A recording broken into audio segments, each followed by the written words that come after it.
According to the UN, all over the world today, people are on move. People migrate to escape to poverty, to improve their livelihoods and opportunities, or to escape the conflict of devastation ravaging their countries. Remittances sent by women migrants improve the livelihoods and health on their families and strengthen the economy.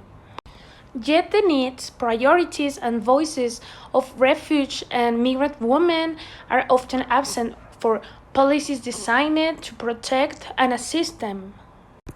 9 out of 10 Central American women in transit do so mainly by road. The design of public policies to support this population must take into account their specific characteristics, among which the following stand out. Greater migratory stability compared to their male counterparts. That is, upon arriving in their destination country, women seek to establish themselves long term, and in order not to put their physical integrity in risk, they try not to make another trip. Their travel strategies are less visible than those of men. They use alternative routes to those best known for the transit of migrants. Although women manage to cross Mexican territory more efficiently than men, thanks to their travel strategies, this does not mean that their transit thought the country is free of violence or that their psychical safety is guaranteed.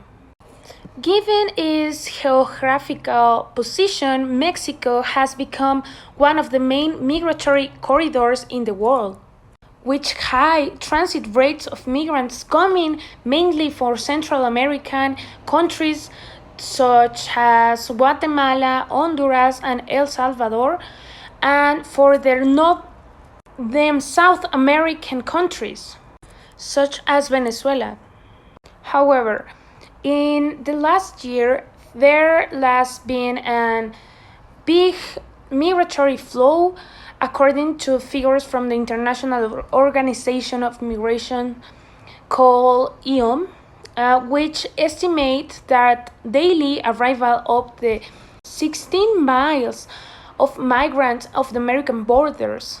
As fact, that has been generated a migration management crisis in various states of the national territory, like Oaxaca, Chiapas, Guerrero, the countries that ubicated in the south of Mexico. In recent years, a clear trend has been perceived throughout Latin America, which defined an element, a growing participation of women in flows constituting of 49% of displaced people in the region of Mexico.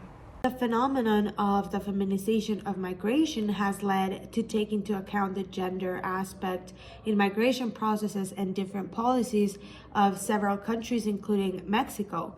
Although the Mexican government has claimed that its migration policy actively incorporates a gender perspective thanks to their human rights approach, there is conclusive evidence that points to a lack of effective application of the policy. This is due to the high level of vulnerability that Central American migrant women face during their transit through Mexico, from the time of their arrival in national territory all through their arrival to the United States. And throughout this journey, they face a double vulnerability in both terms of gender and also of their migratory status. What ends up happening is that they experience violence in a generalized manner. Displaced women and girls become direct victims of various human rights violations that include sexual or labor exploitation, extortion, kidnapping, human trafficking, which have become prevalent crimes in Mexico for this specific population. So in some way, violence has become an epidemic that is very difficult to contain, and currently 6 out of 10 migrant women suffer from some type of sexual harassment or abuse during their transit through this country. The first factor is the presence of restrictive migration policies that what actually do is to force people to evade migration controls through high-risk routes. The second factor that we can find is a diversification of organized crime activities and the expansion of these groups in Mexican territory. And the third and very important factor is the unstable social, political, and economic context in their countries of origin, especially in Central America. These factors actually limit the tools that the migrants have for their transit process, and the National Human Rights Commission has actually admitted that migrant women are especially prone to these crimes due to, for example, poor communication with their families back home, or due to the lack of reliable records of their whereabouts throughout their journey.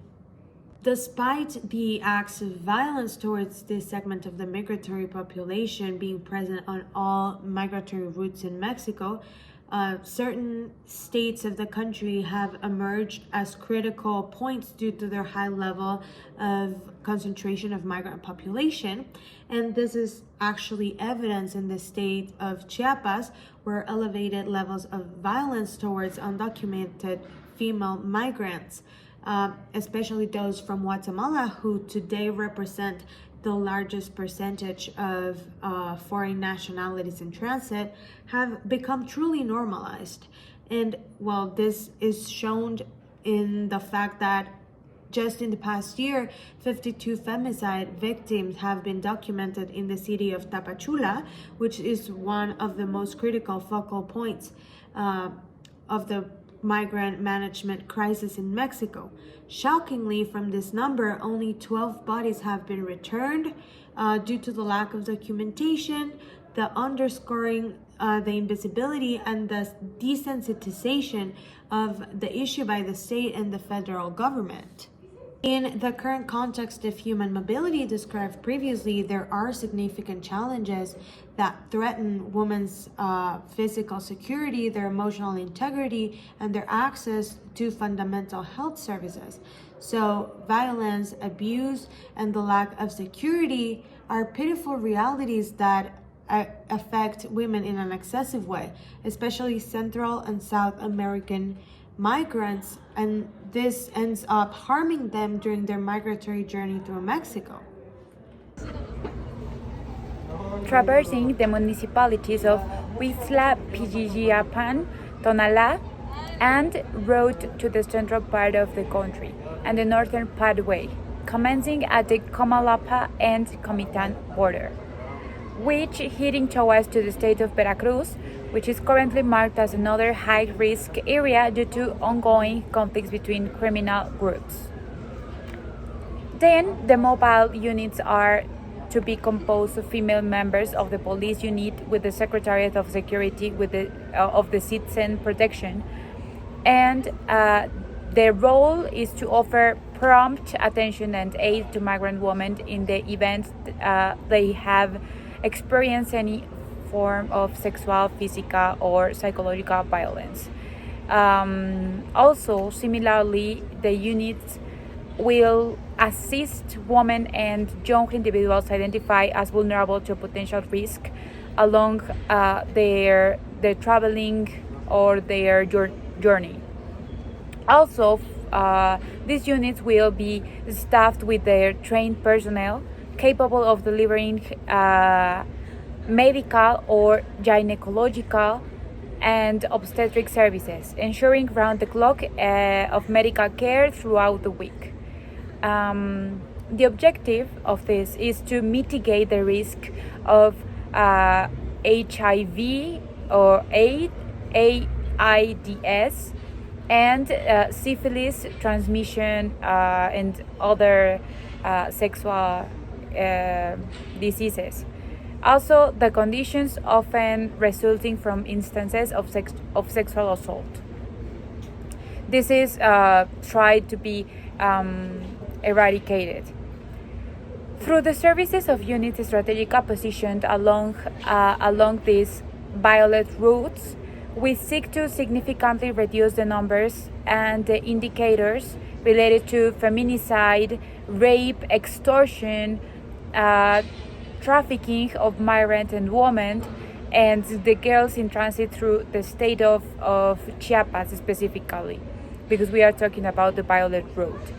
Also, additionally to this, it seeks to reduce the vulnerability of this population to HIV infection and other sexual transmitted diseases, while providing essential care to women in transit during pregnancy or breastfeeding.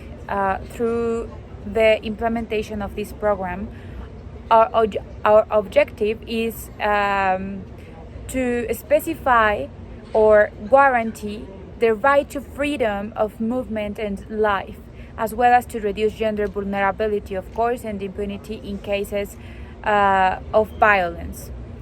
And for all those who undertake a long journey with the dream of a more dignified life and full and safe life outside their countries of origin.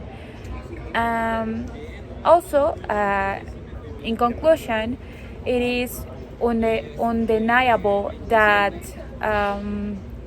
that the migration presents a situation in which a woman who is migrant, face an alarming and substantial vulnerability on their routes to the United States. So this needs to be eradicated, and also the migration phenomena in Mexico has an important political as well as economic repercussions. Despite the Mexican government's proclaimed effort in terms of its gender policies, there is evidence that these are not entirely effective. So this problem has led to the violation of the human rights of women seeking a better quality of life. Along the journey, they encounter extortion, kidnapping, sexual exploitation, and human trafficking. So this situation is horrible. This is worsened by the diversification of organized crime and the inadequacy of the services provided, such as security, police, etc., by the same state. So this is a big problem that needs to be stopped by the force, and also the protection of the migrants as women needs to be implemented. So along with the lack of economic resources for these segments of population, is in a specific sector to be visualized, which are the women.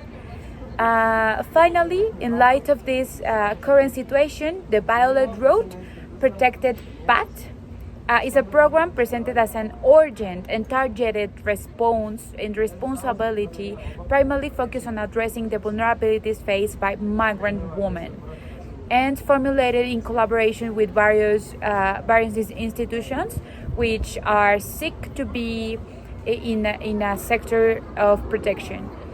Also, this program aims to ensure the physical and emotional security of women, providing access to essential health, also services along the specific migratory routes used in Chiapas, and utilizing mobile units which are equipped with geolocation technologies and staffed by trained personnel.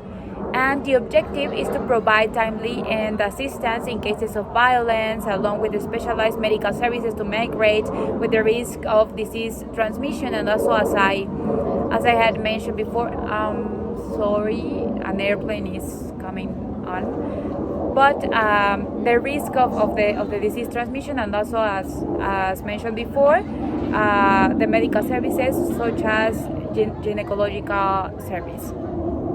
Given that our primary goal is to embrace and to enhance response capabilities, such as a 911 service with a 24-hour availability, and also to implement the social intelligence, but by intelligence agencies who are aware of this current situation, and it is imperative to recognize that despite their efforts and prolonged attempts to safeguard the integrity of migrants, women, and girls, there is remain an imperative to intervene during or after any incident. So, therefore, Mexico acknowledged the necessity to explore alternative mechanisms to prevent violence against these vulnerable groups rather than just responding to it, to act on it.